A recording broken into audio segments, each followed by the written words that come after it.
বলে বাবা? Definite article, অর্থাৎ দা হচ্ছে আমাদের ডেফিনিট আর্টিকেল, আর এই দুজনকে ইনডেফিনিট আর্টিকেল। এই দুজনের নাম বলবে না, এ আর এন। বোঝা গেছে? চলো, আমি এখানে কতটা বুঝেছিলাম না? কোথায় কি বসাতে হবে? এবার এটা হচ্ছে ফাঁকা জায়গা। আমি ব্ল্যাকবোর্ডে একটা প্রশ্ন লিখবো, এই তিনজনের মধ্যে থেকে যেটা হবে তাকে এখানে বসিয়ে দেবে। ঠিক আছে? আমাকে বলবে, আমি এখানে লিখে দেবো। ঠিক আছে? আর কেন ওকে এখানে বসালে এটা বলবে। ঠিক আছে? তাহলে 1 নম্বর ড্যাশ।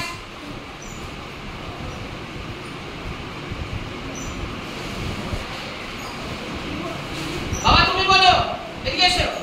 এখানে এই যে ফাঁকা জায়গাটা হচ্ছে এটা, এবার কাকে বসাবে এখানে?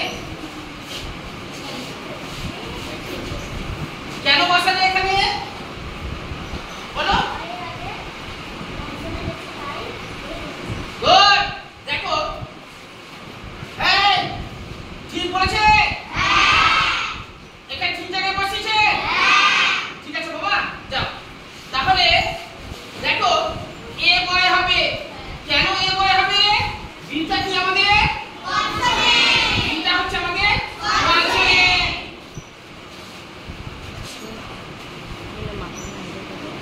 এবার 2 নম্বর কি দাঁড়াটা দেখা যায়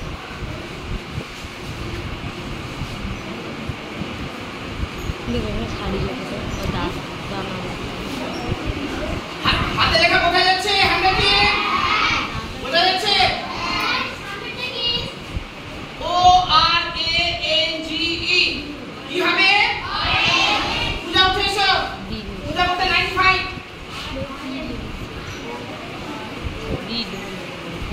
এই যে তিনজনের মধ্যে থেকে এটা হচ্ছে চেয়ার, কাকে বসাবে?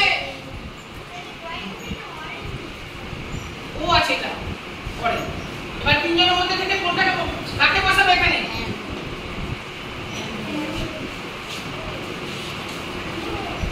ঠিক বসিয়েছে?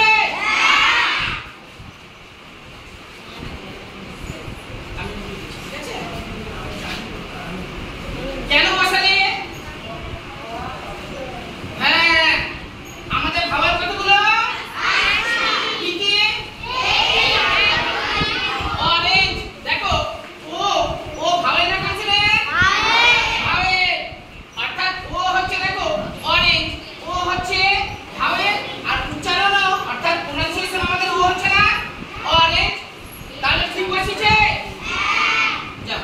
হ্যাঁ বাবা, তুমি চলে যাও। এবার একটু অন্য আগে দেব। ঠিক আছে? মজা লাগছে? এবার 6।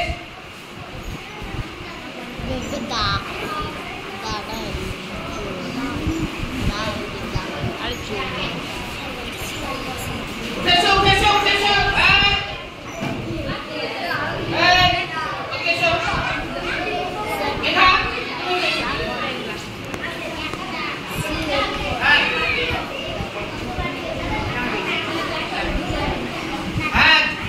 এখানে এটা হচ্ছে চেয়ার, কাকে বসাবে?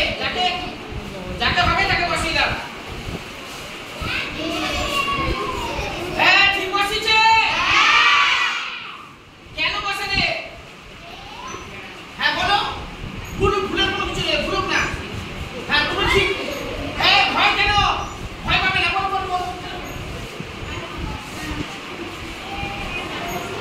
হ্যাঁ বল। ঠিক বলছি তো? দেখা বলো।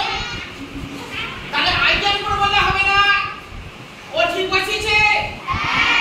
ঠিক বসিয়েছো। দেখো, সেটা কি আমাদের ভালো লাগে?